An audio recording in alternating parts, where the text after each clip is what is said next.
What's up, guys? Welcome to Daily Dose of Reddit. This is your host, Zach, and today's subreddit is r/AmITheButthole. Alright, this story's called, Am I the Butthole for Not Taking My Ex's Daughter on a Family Vacation? Background. Ex and I were together for 4 years, married for 1.5, and have a 9-year-old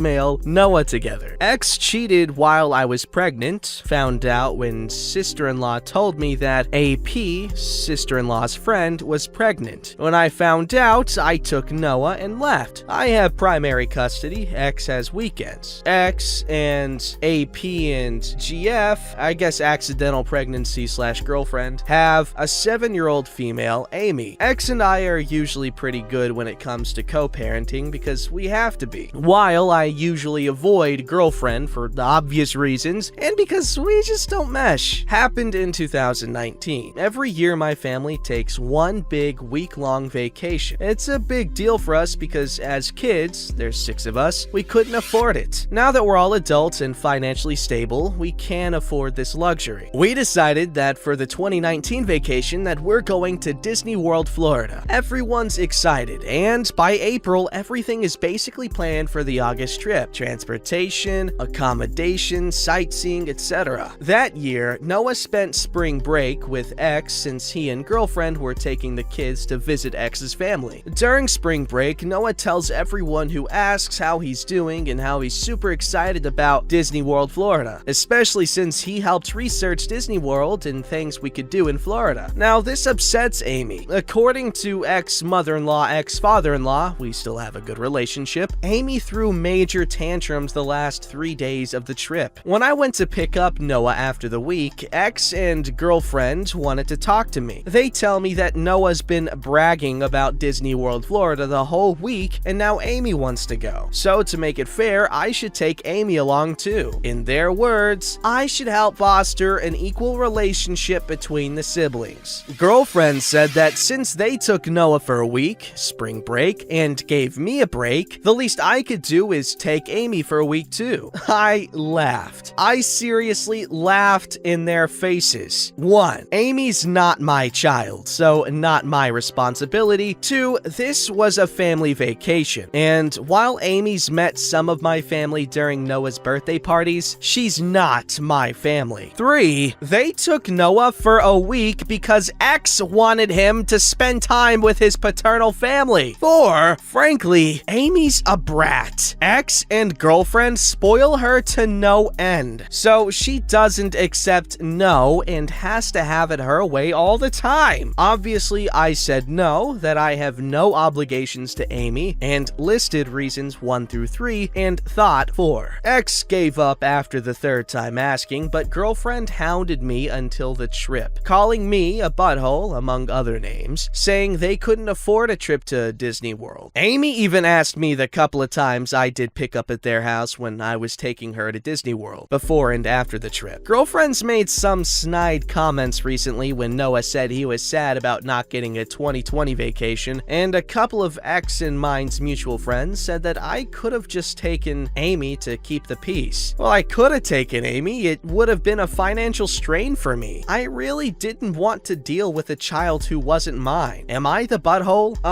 No, you're not the butthole.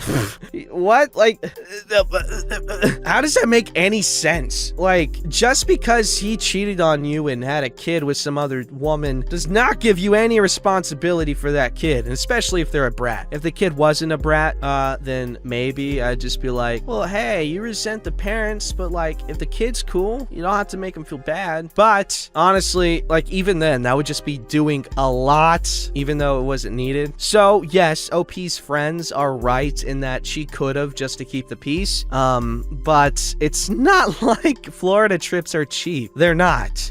So that's kind of a big ask. Like, think about it. It's Disney World. Why would Disney make it affordable? They have no incentive, okay? okay? They have absolutely no shortage of demand. In fact, you know what they should do? All right, you know how people say real estate is the big bucks? Why doesn't Disney start like Disney-themed neighborhoods with like really strict HOA guidelines? Because I know I hate HOA or whatever, but like it's Disney, so kind of have to. But anyway, they could like have Disney-themed neighborhoods and like taverns and stuff for adults, and like it could be like perfect utopia neighborhoods, but like it's super hard to get in just to maintain that exclusivity and magic. And they could be like either in the polar opposite of their setting. So like for instance, you wouldn't have like a Princess and the Frog themed neighborhood in like Louisiana or the Bayou, because like it's what everyone's familiar with. But then again, it's probably like the best place for them to live, which leads me to the next option, which is construct them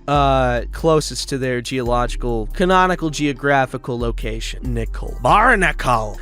Alright, this story's called, Am I the Butthole for my reaction when my wife wanted to sell my dad's truck? My dad, 34, male, passed away from lung cancer after struggling for long. It was an incredibly horrible time. My dad was the only parent I had. I've never seen my mom, never met her. My dad was my rock, my support. He was such a strong, confident man that was able to take care of us 4 siblings without hesitation. His death was devastating, and I'm still processing what happened. He passed away 2 weeks ago. Yikes. My dad had a Chevrolet pickup truck that was with him all his life. I had a lot of memories with my dad's truck. Everything about it reminds me of Dad. The seats, the smell, the George Strait cassettes. Whenever I see it or sit in it, I'm brought back to those days. My siblings allowed me to take it. Although it's not running, I wanted to bring it home and start working on it and fix every issue just so I keep my dad's memory alive. I know he'd always wanted to see it and hear it running. I brought it home. My neighbors liked it and asked if it was for sale. I explained what I wanted to do with it and they wished me luck. My wife's reaction was that I shouldn't spend my inheritance money on fixing it because she thought there was no hope. I told her it's not about the money. This is a goal I've set in front of my eyes and I'm willing to do all I can. Plus, I got my brother helping me, so it's okay. My wife had complained about the truck taking up so much space, time and effort. She tried to convince me to sell, but I declined. She said I was wasting my time, but that didn't bother me, so I don't understand what her problem was. Last week, she took pictures of it. I thought nothing of it when she said she wanted to post it on Facebook that displays old trucks and such. But yesterday I got home and my wife sat with me telling me that someone contacted her a few days ago about the truck and said he liked it and offered X money, which she thought was a great deal given the fact that the truck wasn't worth that much. She said the buyer came and looked at it and paid some money up front and said that he would be coming the next day to get paperwork done and pay the rest of the money. She said this was a great deal that I'll be crazy to miss and all I have to do is accept. I lost it. I yelled at her, told her she had no right, and this truck is my entire freaking childhood. I demanded that she contacts the buyer, return the money, and forget this whole thing. She said she won't talk till I calm down. She didn't call the buyer nor listen to me. She said I shouldn't waste money on it, instead make money out of it, especially now. We're still arguing about it till now, and she's acting like I was being harsh on her. Well, my mansky, few words ever said out of anger usually are, you get what I'm saying.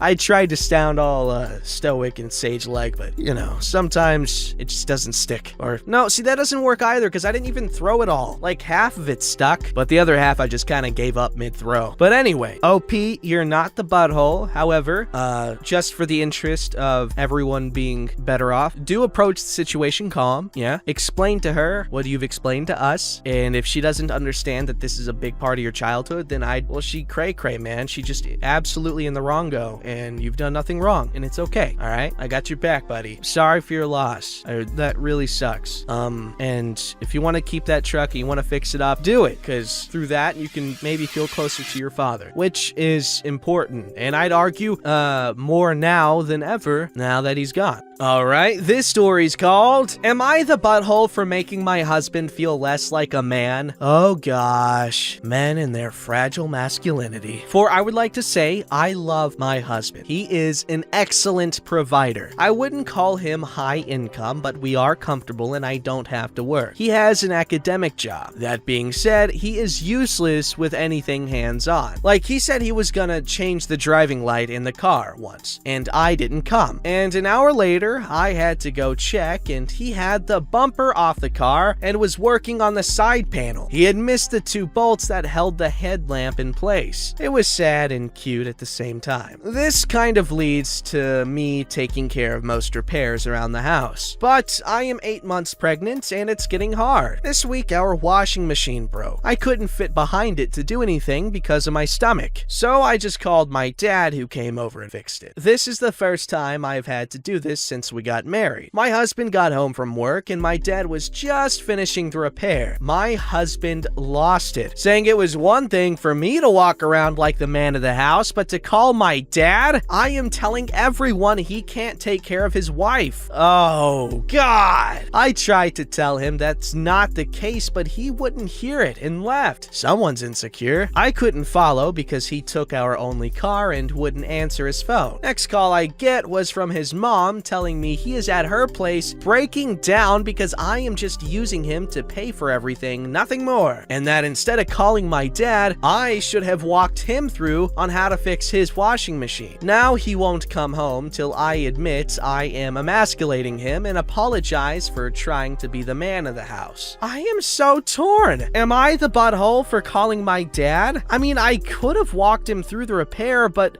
it would have taken longer and I would have to cut into his free time. Oh, honey. Okay, guys, am I the only one who's seeing this? Oh, man. Girl, you gotta respect yourself more. Girl, he literally cried to his mommy. I'm not exaggerating here, okay? Let's break this down, okay? Husband is poopy at fixing things, and that's not a bad thing, okay? Someone in the house should know how to fix something, and if she does, that's sick, okay? She's already home to begin with. All right, so husband sucks at fixing things. Wife fixes things, all right? Wife is pregnant. Wife calls dad. Husband gets upset because wife called dad to fix things instead of letting him fail at it. So husband cries to mommy, and that is like the most literal way I can use that. Instead of dealing with the issue head on, he went and cried to his mom. So this man is a man baby, all right? He's a little baby man, all right? I'm not saying divorce him. That is an extreme action for this reaction, but I suggest you sit down and put your foot down. He is not,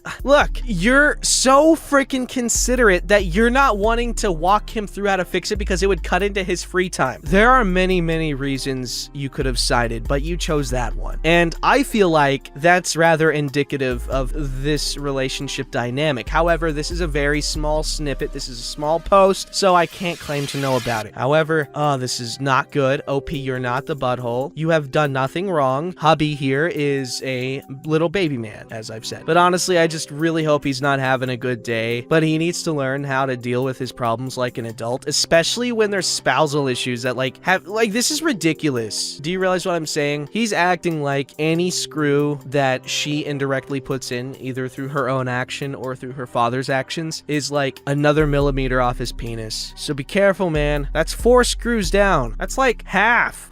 I'm sorry. I didn't mean that one, but it was a joke. Alright, this story's called, Am I the butthole for being wanting to drop out of a wedding party since my husband is not being invited? Hi all. I'm a bit confused by this situation, and I'm annoyed by it, but I'm unsure if my being annoying, or annoyed, I don't know if it's a typo or not, makes me a butthole. Any perspective would be appreciated. Some background. I, female 29, have known Jake, male 29, and Amy, female 30, since high school. They've been together since a freshman year of high school, with 2 breakups in between, and are having a micro wedding in July, 30 to 40 guests. I do not particularly care for Jake, or how Jake has treated Amy. He's cheated on her, hence the 2 breakups. But she's forgiven him, so I suck it up for her sake and be nice to him. My husband, who I have been married to for 5 years now, has known both of them for about 7 years. He feels similarly to myself in that he doesn't doesn't care for Jake, but he sucks it up for Amy. Amy asked me to be her maid of honor. I accepted. Only after I accepted did she tell me that my husband isn't invited to the wedding at all. Neither ceremony nor reception. Originally, I was annoyed, but fine with this because 1, it's her wedding, and 2, her wedding is small for obvious reasons. However, I found out that some of the other bridesmaids are having their boyfriends not married. Some are also just +1s for those who are single/not in long-term relationships invited. When I questioned Amy as to why the boyfriends were invited but my husband was not, she claimed it was because Jake didn't think my husband treated him fairly at our wedding. For more background, at our wedding, my husband made a groomsman drop out last minute due to a family emergency. Jake expected to be asked to fill in since Amy was one of the bridesmaids. And when my husband chose a different person, a cousin of my husband, Jake was offended. It seems petty that Jake is holding on to this half a decade later, and it feels frustrating that Amy asked me to be her maid of honor, only telling me about my husband's lack of invite after I accepted. However, it is her wedding, and I can't or shouldn't try to control what she or Jake chooses to do or who to invite. Still, I'm feeling frustrated and am second guessing whether or not I want to remain her maid of honor because it just feels a bit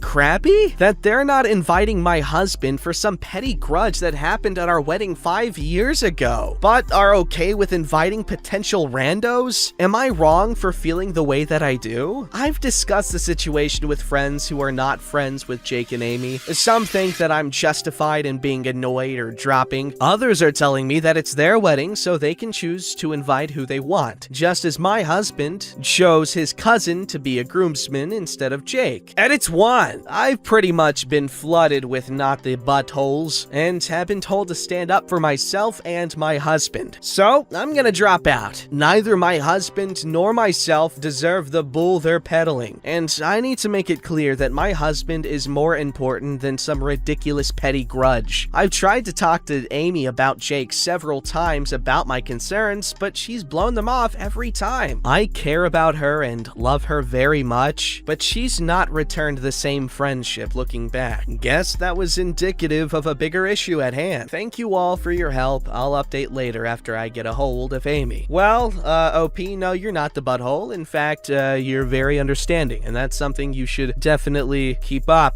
You need better friends that love you and care about you and don't hold petty grudges like this. In fact, you need friends that'll joke about it. Alright, this story is called, Am I the Butthole for Lashing Out at My Husband or Making a Scene at the Doctor's Office? I want to see two people make a post about the same event and see how differently everything is told, and even if we could tell that they're the same story. But that's not relevant, I was just thinking of it. Me, female 27, and my husband, male 32, have been married for 3 years. He's an accountant and I'm a hairstylist. He always worries too much about money, making tens of plans and changing them without letting me know, setting up budget after budget after budget. He freaks out over small debts. 2020 was a real struggle for us. He started saving money and keeping it at home and calling it for emergencies, although we already have an emergency fund. I gotta say, his behavior would stress me out. I find myself telling him to stop worrying about money too much and to put the pen and calculator down because he'd literally calculate how much we spend a day. It's crazy. I'm currently pregnant. This was planned. My husband was happy, although he started setting budgets and making plans of how much money to save for our baby. I'm in my 13th week, and yesterday we had an appointment with the doctor to do an ultrasound scan. The scan revealed that we're actually expecting a twin. No, this isn't my first pregnancy. I had a baby die at 7 months from my previous marriage. When the doctor told us we were expecting a twin, my husband paused. He just stared, then asked, how could it be, then told the doctor to check again. Then again. At that point, the doctor and I were getting annoyed. I was embarrassed. He threw a fit saying he didn't make plans for a twin and he's only capable of affording one baby. I was so embarrassed when he told the doctor this. The doctor was polite. She said that twins mean double joy, double blessing. My husband laughed at it sarcastically and told the doctor that it was easy for her to say. Some people can't afford more than one child, and made comments about her salary and how much she's paid. I felt horrible, and I kept apologizing for his behavior. We got home. He argued that the doctor didn't seem professional and demanded we see another doctor, and that's when I lost it. I lashed out at him and told him making a scene at the doctor's office and embarrassing me like that was not okay. He defended himself, saying he was just expressing his frustration, that he didn't make plans for a twin and can only afford to provide for one baby. I called him ridiculous for how he said it, and he got mad and told me I shouldn't try to police his emotions and control his reactions, then left the house. He'd sent a text later telling me that I hurt his feelings and that his opinions matter too. He's expecting me to apologize, but I don't want to after causing more stress than what I'm already dealing with. Now it's silence. Was I the butthole? Should I have let him speak like that? He made it seem like he was disappointed. He in some way ruined my joy, to be honest. As someone who already experienced a loss of a baby, this hurt me a lot. Note, I suggested therapy and he got offended, asking how I could think he needs therapy for trying to think about our future. Alright. Here's my opinion. As a father,